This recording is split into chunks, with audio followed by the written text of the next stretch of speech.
Salut à tous, c'est Pang de la chaîne, bienvenue sur cette vidéo qui aujourd'hui va parler de mon séminaire que je fais actuellement à Londres, au HTI, voilà c'est ça, avec John Butler, donc qui est un élève de Gil Boyne. Ça c'est notre livre de cours, en gros c'est le bouquin de Gil Boyne, hein, sur Transforming Therapy.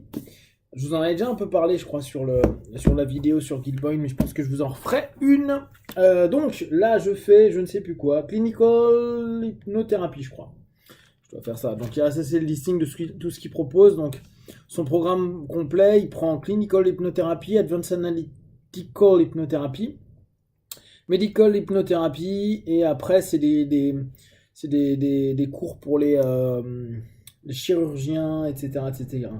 Il y en a un, voilà, il y a ça en plus, Hypnosis for Therapeutic Transformation. Donc en gros, son cursus, lui, complet, il dure 4 semaines, quoi, 4 fois 6 jours, et c'est 200 heures de programme. Et après, je pense, je vous avoue que c'est ce que j'aimerais bien, on peut éventuellement faire hypnosurgery pour les anesthésistes et les personnes qui sont dans le métier. Donc voilà, Londres pendant 6 jours et étudier Gil Boyne. Donc je vous rappelle, Gil Boyne, c'est un des 3 grands de l'hypnose anglo-saxonne. Il y a Mimil, il y a Dave Hellman, donc Milton Erickson, Dave Hellman et Gil Boyne. C'est les 3 grands. Il y a peut-être Hormone McGill, mais je sais que Boyne avait travaillé avec lui. C'est les 3 grands hypno-américains, les 3 phares, on va dire, qui ont vraiment influencé l'hypnose actuelle. Gil Boyne, notamment, je vous l'avais dit, a réintroduit toutes les inductions rapides et instantanées dans les offices, au cabinet. Donc ça, c'est un des points clés. Là, là c'est mon premier jour et mon premier retour après une journée, c'est que en fait, ce qu'ils appellent la clinical hypnothérapie, c'est de la psychothérapie. Ce que j'aime bien avec John, alors on verra si j'ai le même feedback dans 6 jours, mais là ce que j'aime bien, le mec est docteur et médecin à la base, puis après il a X trucs en psycho, et ce qui me marque, c'est que il nous a parlé énormément de Freud, il nous a parlé un peu de Jung, il nous a parlé de Pearls, donc Fritz Pearls, Gestalt Therapy. Il nous a parlé de transfert, il nous a parlé de contre-transfert, il nous a parlé de posture, alors pas avec ce mot-là, mais je vous en reparlerai. Il nous a parlé un petit peu du cadre, il nous a parlé de ce que moi je mets beaucoup en avant en questiosophie, en hypnosophie, cette notion de dire que c'est bien de travailler sur le symptôme, mais il faut questionner, analyser pour permettre d'aller plus loin et d'aller plus en profondeur. Donc, sur plein de références, sur plein de manières de voir et tout ce qui remet, tout ce qui recroise, moi j'y adhère beaucoup parce que c'est un petit peu où j'en suis aujourd'hui, c'est-à-dire comme souvent je vous le fais remarquer avec hypnosophie, questiosophie, cette notion où l'hypnose est l'outil de base. Et là, j'utilise le mot outil. Hein. L'outil de base dans la macro-discipline, c'est une discipline d'outils. Et je trouve que il a la même notion. On lui dit de l'hypnose est née toutes les psychothérapies. Et donc, il va parler de psychanalyse, de psychologie, etc., etc. Mais tout est issu de la mère hypnose. Et la psychothérapie, et ça c'est intéressant parce que nous on ne fait pas forcément cette nuance en France, c'est une exploration du monde de l'hypnose qui s'ouvre automatiquement aux filles de l'hypnose. Donc la psychanalyse, donc la psychothérapie, les psychothérapies multiples. Et donc l'hypnose n'est qu'une partie de l'hypnothérapie. Et je vous avoue que moi c'est clairement ce que je vous partage quand même depuis maintenant je pense 2-3 ans, voire peut-être plus, sur ma vision de l'hypnose, et on en a encore parlé il n'y a pas longtemps, quand je redéfinissais sur l'hypnopapotage, ce qu'est l'hypnose, de façon simple, en tout cas, quand on est hypnotiste, qu'est-ce que c'est avec le principe suggestion pour gérer le symptôme. Donc, là-dessus, moi, retour sympa, en tout cas dans cette notion qui résonne avec là où j'en suis actuellement. Peut-être que d'ici quelques semaines, mois ou années, je serai plus d'accord, mais en tout cas, ça matche bien. Euh, donc un des premiers trucs qu'il dit, bon, il introduit pas mal de trucs, mais il dit la différence entre short versus long-term therapy. Et il dit, de toute façon, si on n'analyse pas, à un moment donné, on restera dans le short term. Donc pour lui, un des points clés, donc pour Gilboyne, dans le Transforming Therapy, donc qui est basé sur l'hypnose, il y a cette notion de hypnoanalyse qui est nécessaire. Donc voilà ce qu'il disait, l'hypnothérapie plus important que juste l'hypnose, c'est la merde de la psychologie actuelle. La base de l'hypnose, c'est juste une partie de l'hypnothérapie, c'est ce que je viens de vous dire. Alors, je vous dis, moi je match avec pas mal de son discours parce que c'est celui auquel j'arrive aujourd'hui. Régulièrement, je dis, mais il nous faut une demi-journée pour, il nous faut 1 heure ou 2 pour apprendre à n'importe qui à hypnotiser. Et c'est exactement ce qu'il dit. Il dit, il faut 2 heures pour donner la capacité d'hypnotiser. Mais pour être praticien, thérapeute, il faut bien plus longtemps. Donc on est bien d'accord, l'hypnose c'est facile à apprendre. Après c'est accompagner quelqu'un au travers de l'hypnose qui peut être un peu plus complexe. Donc là, ce cours-là, clinical hypnothérapie, c'est en gros l'hypnoanalyse de base. Et en fait, il a un niveau 2 qui est l'hypnoanalyse avancée. Pour les personnes qui n'ont pas de retour avec les suggestions. Alors j'aime bien parce qu'il dit, bien sûr que ça marche que avec les suggestions, mais on a beaucoup qui, à moyen terme, ce qu'ils avaient gagné sur l'hypnose suggestive, ça marche plus, et donc ils reviennent vous voir, et là il faudrait travailler autrement. Et puis c'est pour tous ceux auxquels les suggestions, ça matche pas, et donc il faut faire autre chose. En tout cas, ils proposent autre chose. Bon après, il y a eu beaucoup d'exemples, de cheminement. Le cours, en fait, il est basé beaucoup là sur une lecture, puis après il fait une démonstration, mais il fait une démonstration sur des faux thèmes.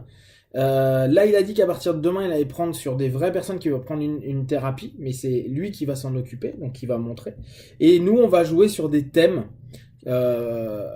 imposés, et puis on aura des scripts pour comprendre un peu comment ça fonctionne, mais c'est jamais... c'est du fake à 100%. Hormis le principe inductif, etc. etc. Ce que j'aime bien, ce qu'il a dit, le subconscient est déjà programmé, donc c'est mettre en place un reboot, mais c'est compliqué. Le subconscient, il a déjà ses programmes depuis qu'on est gamin, et c'est tout le jeu va être de trouver le bon programme. Le programme n'est pas le bon terme, le bon code pour reprogrammer. Bon alors, il parle beaucoup d'accords psychiques, d'engagement, de contrat moral avec le partenaire. Bon ça c'est très Gilboyne, hein. C'est moi que souvent je vous partage avec cette hypnose assez directive. T'es avec moi, si tu ne l'es pas, casse-toi. Et là c'est clairement le même discours. Donc il parle de transfert contre transfert. Vas-y petite lumière, c'est mieux. Non c'est pas mieux. Ouais, il disait des trucs sympas, genre Milton Erickson pouvait mettre 3 jours pour écrire un script. Alors ce qui est cool, c'est que lui, il a connu Gilboyne, qui a connu à peu près tout le monde. Et donc, il a plein d'anecdotes qui sont très intéressantes. Donc il dit voilà, soit on a la version programmation, donc qui est suggestion simplement, soit on a la version travail analytique à prendre en compte. Donc voilà, il y a des démos, etc., etc.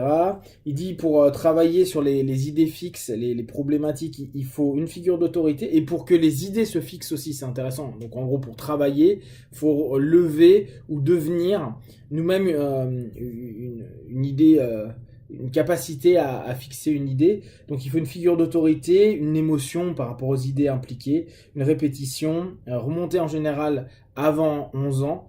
Donc on revient sur cette notion, et puis après il dit ouais en fait c'est plutôt avant 6 ans, mais en général on dit que le process psychique est fini à 11 ans, donc avant 11 ans, mais il dit 90% des gens arrivent vers entre 3 et 6 ans sur leur trauma. et prendre en compte les influences significatives. Donc ça, c'était assez intéressant comme notion théorique. Oui, chose que ça répond moi à ce que à, ce- à où j'en suis aujourd'hui, donc c'est pour ça que j'adhère. Mais très souvent, on me dit, ouais, Pank, t'es un petit peu hardcore dans ta façon de te placer. Et comme je vous dis souvent, moi, je crois pas qu'il y ait de posture basse. On est 50-50, mais on est quand même un peu au-dessus. C'est-à-dire qu'on a une position haute, pas écrasante, mais haute. Et ce qu'il disait, il dit, bah, ouais, ça revient de Jung. En fait, c'est une guerre pour gérer qui va gérer la thérapie. Est-ce que c'est partenaire qui gère la thérapie, c'est-à-dire qui dit non mais moi je préférerais travailler une régression en vie antérieure ou je pense que ça c'est bon pour moi, ou c'est vous en tant que praticien qui le gérez et c'est vous le patron.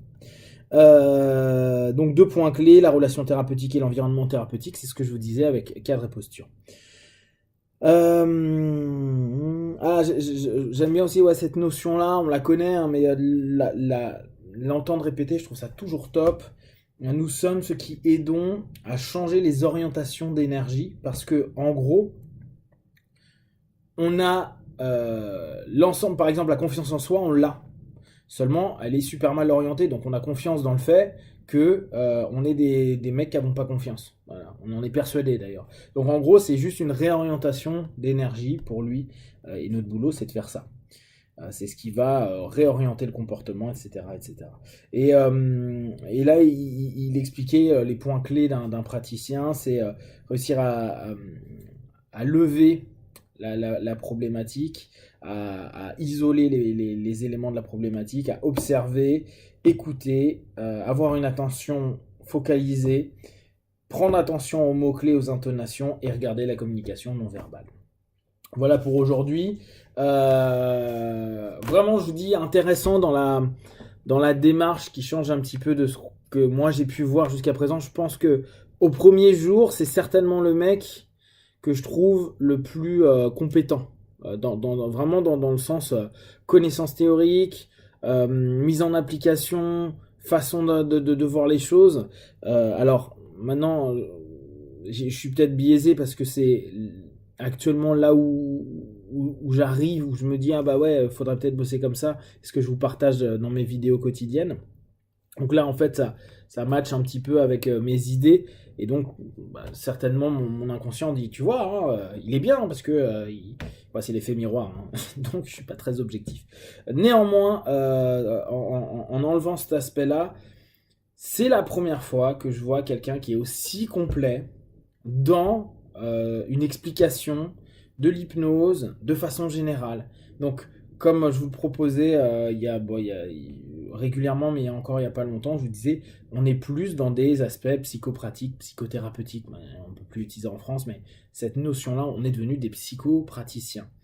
Et, euh, et donc, on a un modèle de compréhension qui doit être plus important que simplement notre modèle d'hypnose symptomatique et de se rendre compte que c'est bien plus vaste, grand et qu'il va falloir comprendre énormément de rouages et certainement étudier plein de disciplines pour devenir un hypnothérapeute. Et là, je réutilise ce mot que j'utilise très peu, hypnothérapeute. Pas thérapeute en hypnose, hein, hypnothérapeute.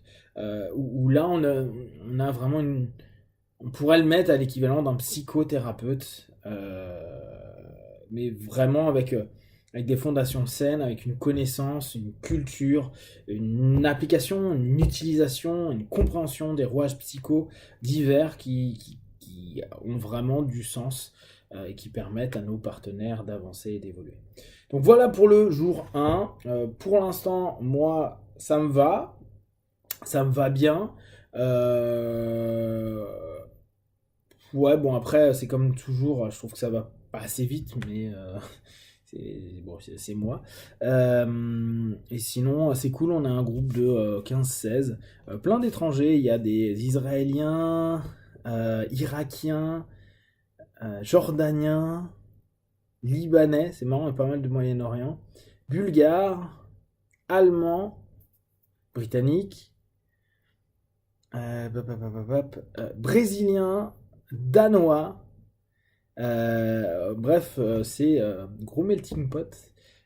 Donc c'est assez sympa. Voilà, si vous avez des questions et des remarques, vous partagez sur Facebook, YouTube, j'y répondrai le plus rapidement possible. Et comme d'habitude de tout ce que je propose, ne prenez que ce qui est bon juste pour vous tester, observer, analyser et concluer. Be one, ciao!